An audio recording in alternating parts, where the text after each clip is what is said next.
So what is a manifestation anyway? You manifest the car in your garage. Oh, that's a manifestation. I can punch my hand softly into the delicate side of it. It doesn't make the same sound when I punch it today that it did when I was a teenager. But it's real. I can feel it. I can feel the materialism of it. That's a manifestation, Abraham. Or my lover coming to me. That's a manifestation. And we say, we agree. Manifestation is all of that. But manifestation, we would like you to begin to regard manifestation as what's happening with you in the moment.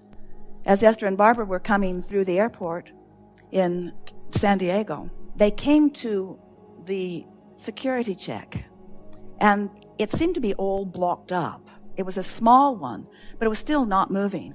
They were in the flyby lane at Southwest, and so they just sort of sailed by a lot of people. But then they came to the place, and the man took Barbara's and let her through, and then went like this to Esther. And Esther said, oh, no, you have to let me go with her, because she has to help me with my stuff. Because Esther has 14 things in her carry-on bag that all have to be taken out and inspected carefully because they are dangerous things. And then Barbara said to him, oh, please let me go without her.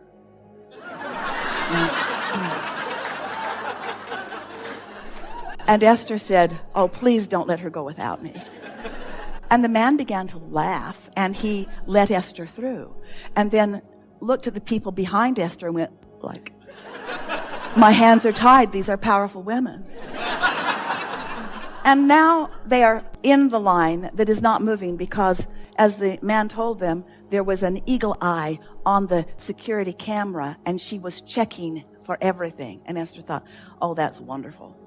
But then Esther had taken everything out of her bag, and so there was no worry about it. And so they went through, and Esther was really proud of herself because she had packed so carefully and unpacked so carefully. And so she sailed right through. But then Barbara's bag had to go back for a check because there was a bottle of water in it. And Esther is laughing because Barbara is the one who is counseling her on how to fly. And she has a bottle of water, a forbidden bottle of water. Because everyone knows how dangerous water can be. You could wet someone's face with water. And so Esther is laughing because Barbara has been caught with her water. And Barbara is laughing because Barbara has been caught with her water.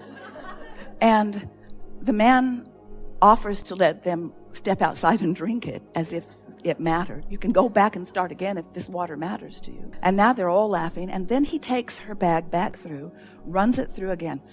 And when he came back with the bag, Barbara is sitting at a table, putting her shoes on. And the man walked to another table. And Barbara said, wrong table. And he said, no, you're at the wrong table. And Barbara said, no, you're at the wrong table. And he said, no, you're at the wrong table. And then he went to the table where Barbara was, and now they're all laughing. And then he took the bag back through, ran it through again, and told her he needed to check it one more time. And both Barbara and Esther looked at him in surprise and amazement, and he said, gotcha.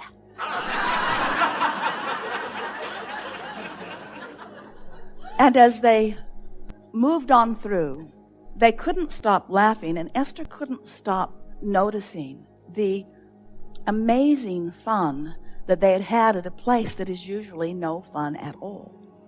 In other words, that's a manifestation. It's a manifestation. What you're living in any moment is a manifestation. Manifestations surrounding you. The people you meet, manifestations. The way they play with you or not, manifestations. The way you feel as you move through your day, manifestations. Your life is unfolding, manifestation, manifestation, manifestation, manifestation. And it keeps moving. Have you noticed? There it went again, there it went again, there it went again, there it went again, there it went again. So you have constant personal control over the manifestation of your moment. And what trips you up often is you're looking long-term where you have not enough power or not enough clarity, and letting the future, to which you have not enough answers right now readily available to you, concern you, where if you would just be present in the moment and be aware of the manifestation that's happening now and adjust your vibration accordingly. In other words, that little bit of fun got more fun started, and now they come to a place where there are two seats but not together. And what's sitting in the seat between the seats is a magazine and a cell phone. And so Esther is thinking, well, I'll sit on this side of the magazine and the cell phone, and Barbara can sit on the other side of the magazine and the cell phone. But Barbara is thinking, that's ridiculous. I'm going to move the magazine and the cell phone. So she did what Esther thought was a forbidden thing. She touched someone else's things and moved it to another seat and explained to the man who had told them that someone had been sitting there, well, now he sits here.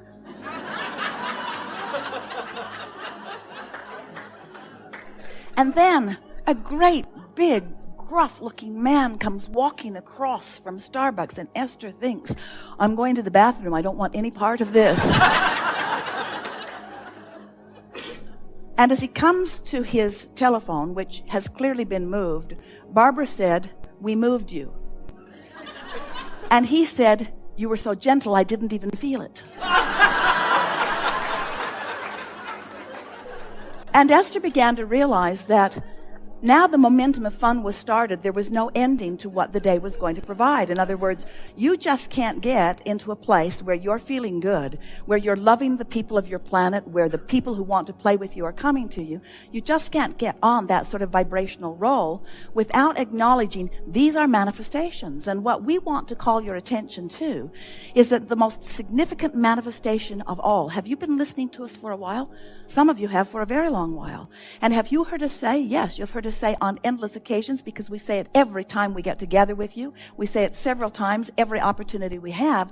Everything that everyone wants or ever has wanted or ever will want is because they believe they will feel better in the having of it. They believe they will have a good feeling emotional response in the receiving of this other thing that they think they want. And what we want to convince you of is that what you want is the emotion. What you want is the good feeling. The other stuff's just the justification that you give for having it. In other words, I want prosperity because I will feel better, and I want a lover because I will feel better, and I want this because I will feel better.